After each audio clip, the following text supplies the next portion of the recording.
I actually had somebody comment on one of my videos and say that Ken Landgraf cannot draw, and they're an absurd human being. Going down memory lane of Caliber Presents, even though it's not really a memory for me, because I did not get these comic books as they came out, but I am a huge fan of the artists that came out of this comic book series, or this, I guess, series, yeah. We have James O'Barr, who came out of here, Vince Locke, who came out of here, Guy Davis, who came out of here, and of course my favorite, Tim Vigil, who came out of this beautiful series of comics called Caliber Presents, even though they only get worse as you go on. But here is number 5. I'm very excited to go through these because I would be interested in what these comic books look like, because so many great artists came out of here. But let's open this up. We do thankfully have a James O'Barr story in here, even though it's, well, technically Guy Davis is on it too, so maybe Guy Davis is inking James O'Barr. I'm not sure, but that's not until the end. And then we have a bunch of artists I've never heard of before. So, like I said, it doesn't get any better. But take a look at this right here. We have some interesting stuff. So we still have interesting artists here. And unique. That's the one thing I will say about Caliber Presents. Very unique artists, guys that probably wouldn't do mainstream comics. And there are probably guys who ended up doing Caliber Presents and did end up going on doing mainstream comics, but this is not stuff that you would see in mainstream comics, that's for sure.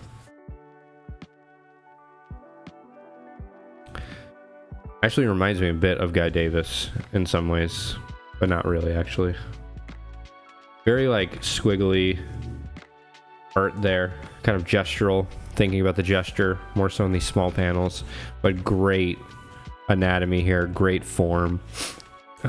You know, I like an artist who can do different things and give you different styles in the same story.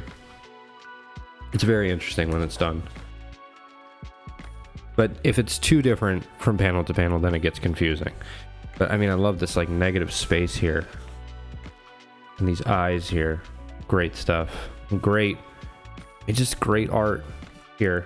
Probably using reference. But I mean, every artist uses reference, so it would make sense.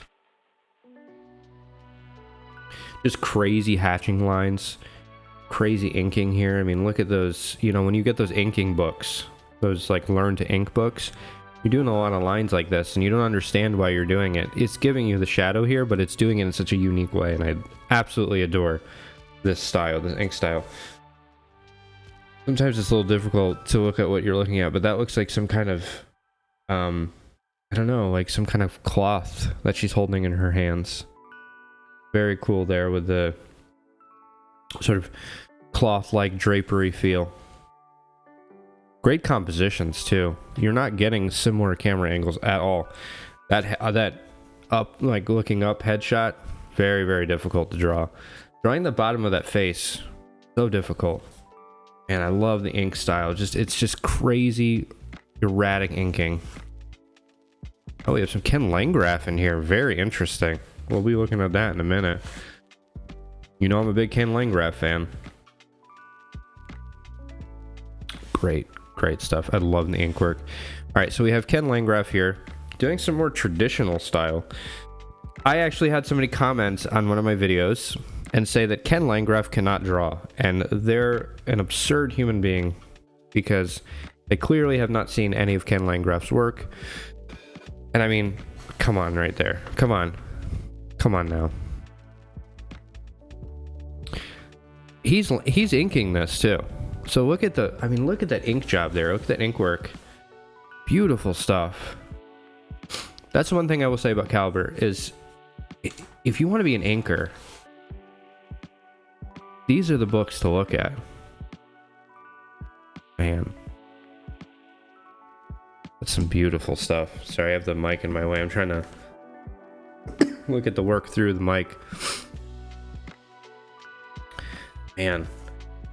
Oh, look at that perspective there.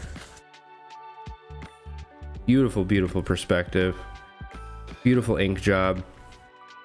I mean, it's just, how can somebody even think that Ken Landgraf cannot draw? Ken Landgraf can absolutely draw. That looks like a Will Eisner panel. Something like Will Eisner would draw. Beautiful.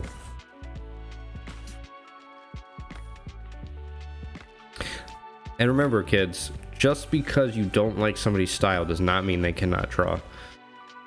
There are artists out there who do certain styles that work for them, and then you'll go and you'll look at some of their other work and you'll be amazed by how different other styles that they work in are.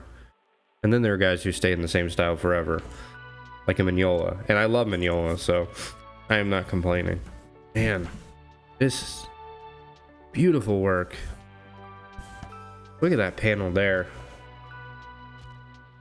Look at that. I mean, look at the form and just the textures on the face and the lighting and the wrinkles around the mouth. Oh, it's beautiful. That nose, not the most perfect nose I've ever seen, but it still works. It's still beautiful. I mean, man, I don't know if he was, I mean, he obviously was using reference for that, but I don't know if he was late boxing that. I'm not sure, but beautiful, beautiful stuff, man. Absolute master.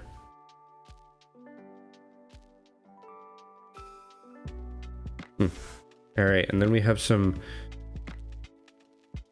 pencil and letters by Eric Hess. I think I know Eric Hess, and I think he's a very talented artist as well, unless I'm confusing him for somebody else, which is very possible.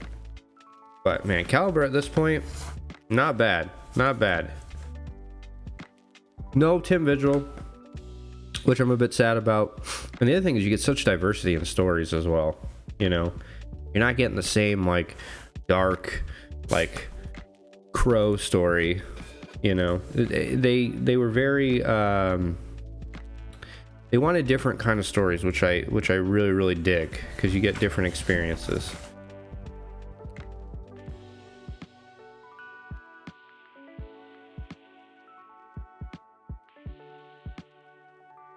And look at this style. So different than anything we've seen. That's why I love like these compilations of artists like heavy metal, because you can see so many different styles of work. I mean, look at this. Wow.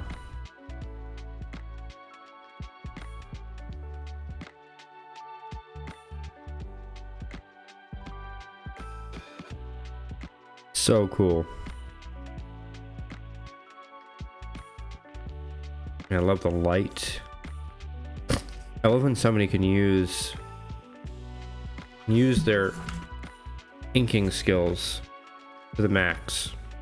Create beautiful, beautiful work. Then we have some, I'm assuming, Guy Davis artwork there. I'm not sure. May not be. We have a story here. That looks like an Obar piece. It must be Obar, so it must be like a story that somebody wrote, and they're having like work next to it, which is a mixture of, I'm guessing, James O'Barr and Guy Davis. Look at that. Beautiful, beautiful ink work there. Definitely using brush there, I would assume. Man, look at that dog there. So cool. Beautiful. That looks like James O'Barr down there. The eyes are a dead giveaway.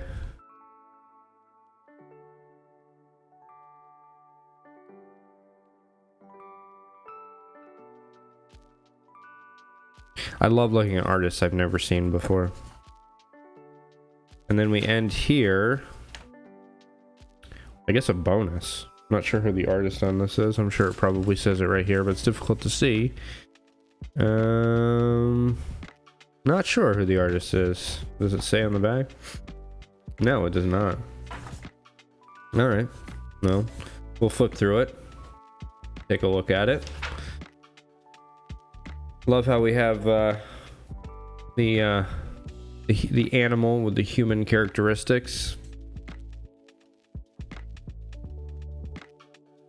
It was a very big thing in the 90s. I feel like it's a big thing now, but I don't know. Anytime I see like a story where it's like an animal that's like human, that's a humanoid, I'm like, I'm not really interested in that. I don't know. Maybe I'm just like,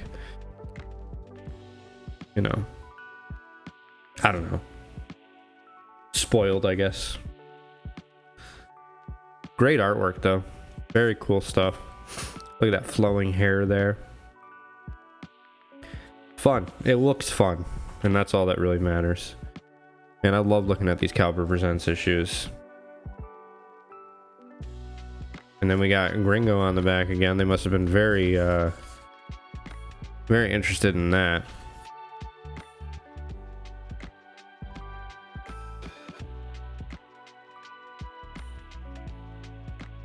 Some stuff in the back.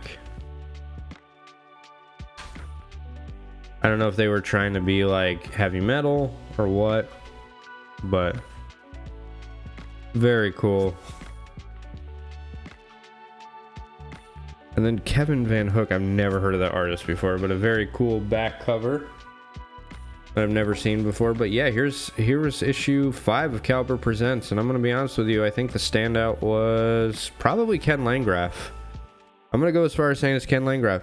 It's so cool because it's like it's a different style of Ken Landgraf than you usually see, and he's doing the inking, so you know you can't sit there and go, oh well, some guy embellished it. So I mean, just great ink work, great, just a beautiful comic, beautiful story.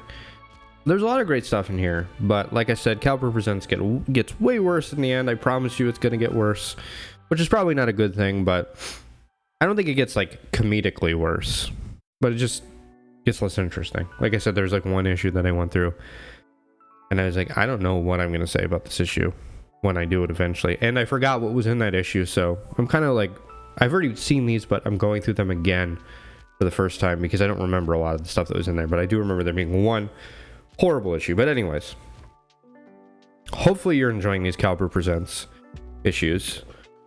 I don't see anybody going through them. I see people going through like the first 2 or 3, but it's going to be my goal to get through all like 31 issues of it, and or whatever it is. Maybe it's like 28.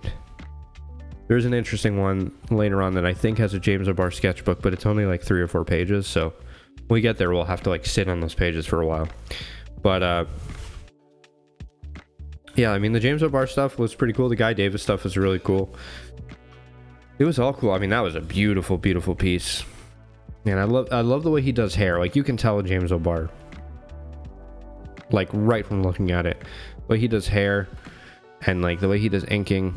Just beautiful, beautiful stuff. So, all right, guys, thank you so much for watching. I really do appreciate it. Next week, we're going to do Caliber Presents number 6. And, yeah, I hope you are looking forward to it just as much as I am as we go down this, I guess, tunnel. Go on this quest of Caliber Presents and look at artists that I've never heard of before or have seen before, or artists that will probably never be heard of again. And yeah, some interesting stuff.